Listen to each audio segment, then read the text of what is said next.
tu vai ver lá, piscicultura, 10 minutos sem energia, perdeu 250 mil reais. E se eu tivesse uma bateria para isso aí? Quanto tempo se pagava? Qual que é esse teu risco? Se tu investisse 250 mil, tu já não resolveria teu problema durante 12 anos, pelo menos?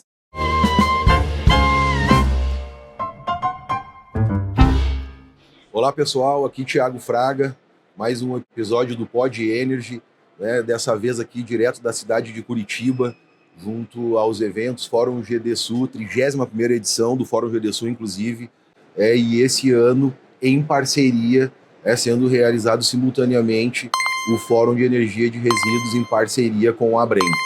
E como não podia ser diferente, nós estamos aproveitando as celebridades, os especialistas, os empresários que estão aqui nos visitando, alguns patrocinando, outros apenas visitando, para que possam passar um pouquinho de experiência.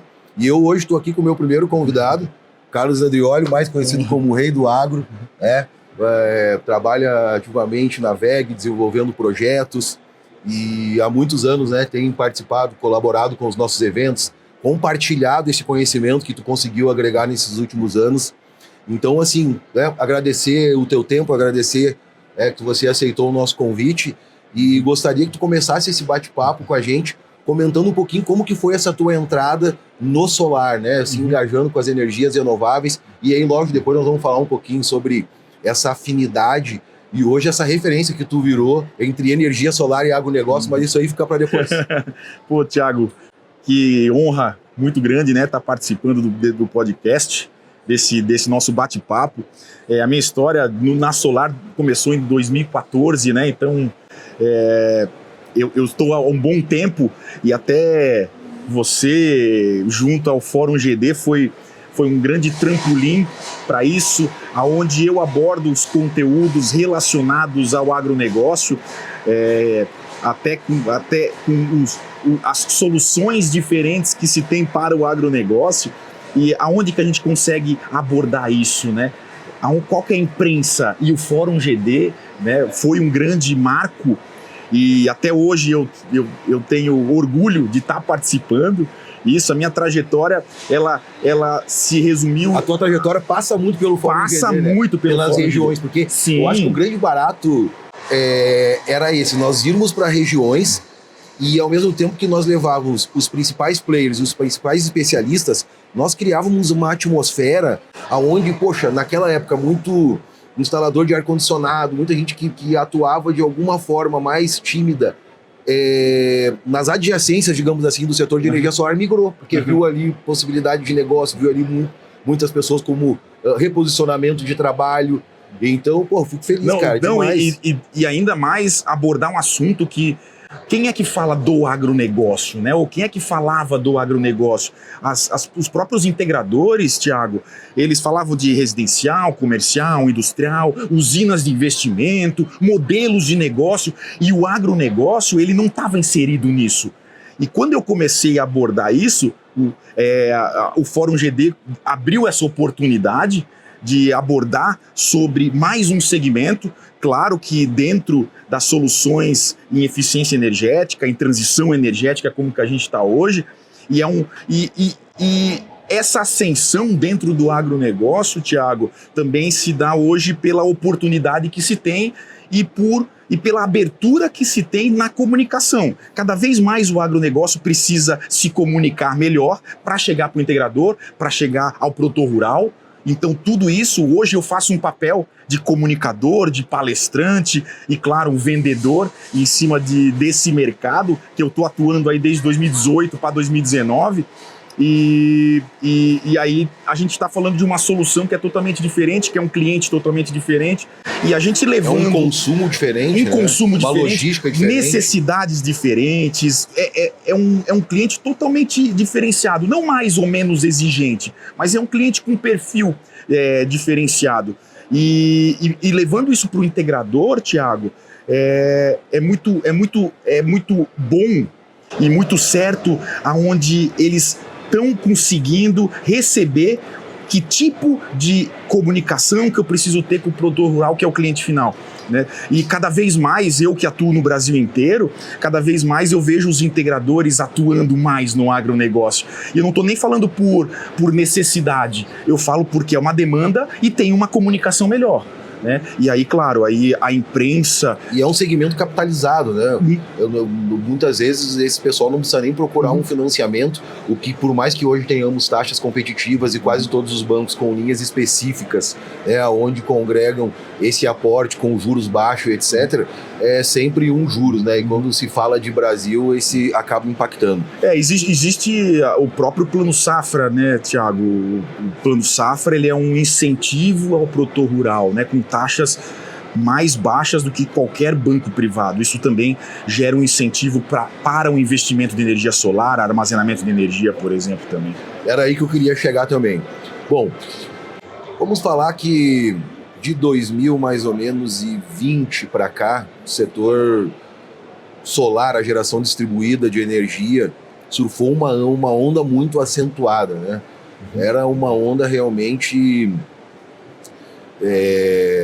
gigante. Mas a gente tem assim, a sensação de que o setor solar realmente ele deixou um rastro de prosperidade na vida de pessoas que empreenderam, empresas que eram de pequeno ou médio porte, cresceram muito. O próprio Grupo FRG cresceu muito com a ascensão do solar. Mas eu vejo hoje que tem uma palavrinha mágica aí nisso tudo, que é o armazenamento de energia, né? Que é o storage. Que, inclusive, pessoal, dias 21 e 22 de outubro, não deixem de procurar aí no site do Grupo FRG, nas redes sociais, na cidade de Natal, a 7ª edição do Energy Storage Brasil. E olha que legal como é bom ser pioneiro, né? É a 7ª edição, então há 7 anos atrás, que tu participou disso também, que tu entrou em 2014, nós já falávamos um pouco de storage. Então, muito bacana, a gente está muito feliz. E no dia 23 acontece o primeiro Summit de Data Center que o Grupo FRG está preparando também com todo carinho. Muita novidade para vocês aí na sequência. Importante. Mas fala um pouquinho para mim como é que tu está enxergando essa nova oportunidade, essa nova janela que se abre, né, para grandes negócios, né, para a entrada de novos players, pessoal da China vindo, pessoal, todo mundo enlouquecido com essa movimentação do armazenamento de energia no Brasil. Hoje eu digo até que é uma tendência que já começou há anos atrás, né? Então eu acho que pela disseminação de informação, de conhecimento, de soluções, hoje até aplicações, isso está sendo muito forte. Né? Ano passado já começou um trabalho grande e esse ano tá muito forte, ano que vem vai ser maior ainda. A tendência do armazenamento de energia já é realidade, né? A gente não está falando aqui de algo que há possibilidade, não, ela vai acontecer e está acontecendo. Eu posicionado dentro do agronegócio, é um cliente que realmente tem problema com energia em todas as distribuidoras, então... e o que é comum, né, o próprio cliente do agronegócio, os fazendeiros, os produtores rurais, associações, eles terem geradores a diesel dentro. Inclusive, o produtor rural é o maior comprador de gerador a diesel de todos os fabricantes. E aí, as baterias estão suprindo. Não estou falando aqui que vai substituir. Não ainda, mas a ideia é complementar, fazer a redução. É um caminho. Tem que começar, tem que trabalhar, tem que criar política pública, sabe? É isso que movimenta e que faz um setor crescer, né? Isso. E a presença da China dentro do Brasil, isso aí é normal, isso é bom, isso favorece, inclusive, a questão de benefícios, que se tem até precificação, né? Porque o detalhe das baterias, elas têm que valer a pena, né? Você falar sobre sustentabilidade, positivo, mas tem que estar a economia também andando em paralelo. E isso aí tem que ser falado. Eu diria, primeiro o payback financeiro, segundo a segurança que tu dá pro cara, que ele vai ter também, a empresa dele, enfim, só que através de um combustível fóssil, e apesar de que a gente sabe que a curva ela vai diminuir do preço, mas já é muito possível, o payback já é muito interessante também para... a inserção das baterias. Eu vou te contar uma história. Eu estive em Campos Novos, uma cidade lá no Mato Grosso, 400 quilômetros mais ou menos de Cuiabá. E eu estive visitando lá uma propriedade, uma fazenda, onde o problema era a energia.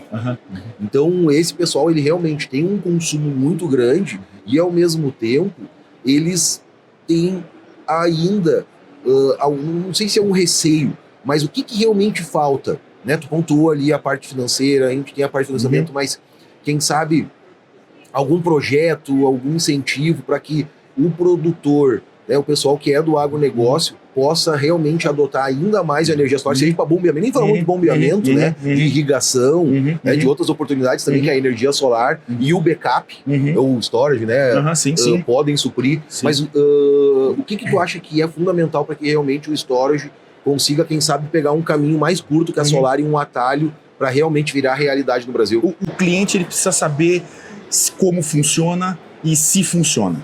Eu acho que esse é a principal dor. Eu vou direcionar para o meu mercado, que é o agronegócio, o produtor rural. Ele quer ver como funciona. Ele sabe como funciona, ele pode estudar, mas ele quer ver funcionando. Então, o número de cases que já existem e está aumentando isso, facilita com que venda mais e tenha mais sucesso, aonde fica mais fácil para todo mundo enxergar isso funcionando. Porque hoje a gente fala de BESS para várias aplicações. E dentro de uma propriedade rural, por exemplo, não é uma única aplicação. Né? A gente não está falando aqui somente para quando falta energia, ou qual que é o prejuízo causado pelo produtor rural se faltar energia, né? Então, não é só isso. Tu vais usar como backup, como horário de ponta, como diminuir o peak shaving, a tua demanda contratada. Tu tem várias aplicações. Isso precisa ter cases, isso o mercado precisa estar falando sobre isso, a imprensa precisa estar falando isso aí, os integradores precisam estar mostrando os cases que estão sendo instalados, diversas aplicações, necessidades, dores do cliente. E aonde estão as oportunidades? Eu vou te citar uma oportunidade muito interessante, por exemplo. Na região ali, próximo a nós, Itapema, Balneário, Porto Belo, quanto prédio de alto padrão construindo sem um sistema de armazenamento de energia. Quer dizer, o cara tá num... Às vezes tem um backupzinho pequeno e normalmente a diesel, mas é para as luzes de energia, as luzes de emergência, é para alguma coisa estratégica, cara, sendo que tu poderia proporcionar para um cara que vai ali, vamos falar, se paga 1,5 milhão a 3, 4, 5 milhões de reais num apartamento, e se falta luz, se dá algum problema, até porque às vezes não se dá uma atenção ao tema. Então daqui a pouco tu fica preso, paga 5 milhões de reais num apartamento e tu fica preso num elevador, ou então tu fica, às vezes, sem energia na tua residência, sendo que é comprovado que a maioria das faltas é de duração curta. Então, assim, às vezes 40 minutos, 1 hora, quando demora muito. Então, às vezes pode ficar na comodidade. O que é uma criança ou 2 crianças dentro de uma casa sem luz? É que a bateria, Fraga, ela não pode ser somente pensado em conforto. Porque se tu pensa em conforto, poxa, eu vou investir 10, 20, 50 mil reais para conforto, aí tu começa a nichar isso no perfil de cliente, num tal de luxo. Mas as baterias, elas não estão entrando somente para conforto. Elas estão entrando pela necessidade, pela segurança. Se tu fala ali do próprio condomínio, de um prédio, se falta energia ou se tem uma bateria ali, tanto os elevadores, quanto as câmeras de segurança, os controles de acesso, cada vez mais está sendo inteligente ao smart home. A casa está sendo mais inteligente, não é muitas vezes só pelo conforto, como tanto se fala, mas também pela segurança, pela necessidade. Poxa, eu vou ter internet, poxa, eu vou ter lâmpadas de emergência, o meu elevador. Isso hoje rateado no próprio prédio, isso aí fica um custo bem mais baixo por condômino. Isso aí deveria ser até explorado ainda mais pelas construtoras. Com certeza, e hoje é um valor agregado, né? Com certeza. Agora, o que falta? A informação ao cliente final. Então, assim, por falta de conhecimento, às vezes um setor ele não consegue avançar. E pra gente finalizar, André, olha, eu queria que tu falasse um pouquinho. A gente falou sobre a necessidade de segurança e etc.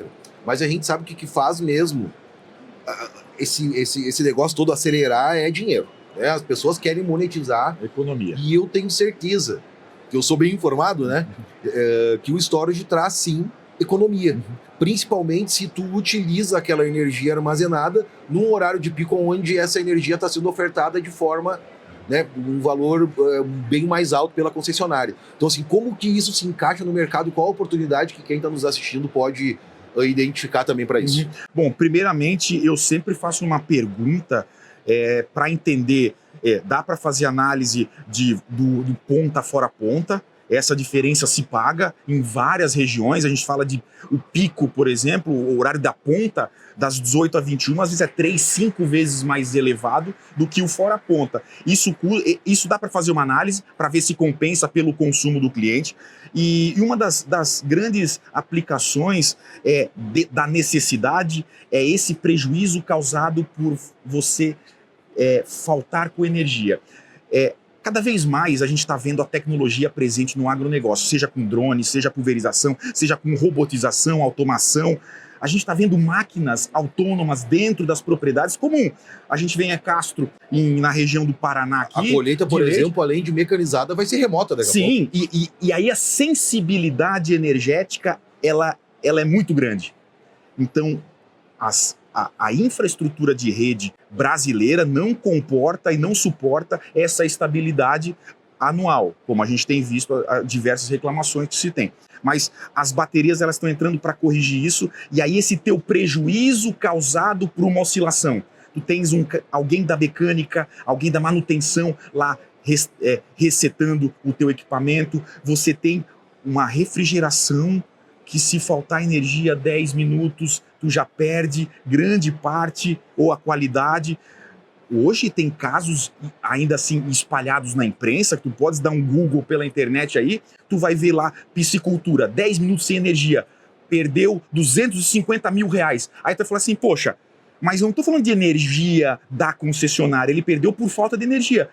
E se eu tivesse uma bateria para isso aí? Quanto tempo se pagava? Qual que é esse teu risco? Poxa, botava uma bateria de 150 mil, será que morria? Ou 250 mil, nesse caso, que morreu, 250 mil de tilápia na piscicultura aqui no Paraná. Será que se tu investisse 250 mil, tu já não resolveria teu problema durante 12 anos, pelo menos?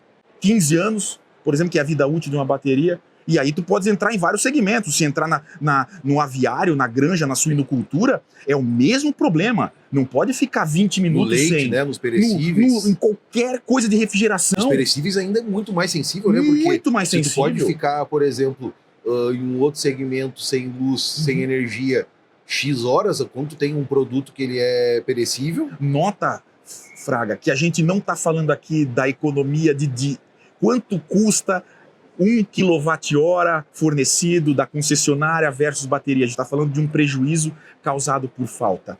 Então, as baterias, ela dão uma segurança muito maior. E, claro, você também pode utilizar, empilhar receita, como tanto está se falando, para utilizar não somente para backup, para quando falhar, mas também você reduzindo todos os dias, utilizando todos os dias isso de uma forma inteligente, carregando no horário fora ponta, descarregando no horário que é mais caro, utilizando para você, tem horário de pico de energia que você pode diminuir o teu fator da concessionária. Então, a economia é um dos fatores. Mas no final tudo é economia. Na verdade, tudo é economia, mas não é em relação ao preço de energia versus energia. Isso aí é o que o integrador tem que entender. É ele entender que o prejuízo causado por uma falha, e eu tenho seguro de carro, Fraga, não quero usar meu seguro do carro. Para que eu vou pagar seguro do carro? Porque se eu precisar, eu tenho. O produtor rural, ele também não quer investir em bateria, mas se ele precisar... Ficou claro. Ele... Agora até para leigo, ficou claro. Aí, ó. Pessoal, é isso aí. Conversa agradável. Sei que vocês querem mais. Até vou desafiar, hein? Vamos fazer o segundo episódio dessa conversa lá em Campo Grande? Vamos. Tá fechado mesmo? Confirmado. Então tá beleza. É isso aí, hein? Muito obrigado. Nos vemos na próxima. Vem muito conteúdo bom por aí. E a gente acredita que a transição energética, ela tem que virar uma realidade, e é isso que nós vamos estar abordando diariamente, semanalmente, mensalmente, aqui no nosso Pod Energy. Valeu, obrigado. Obrigado, pessoal.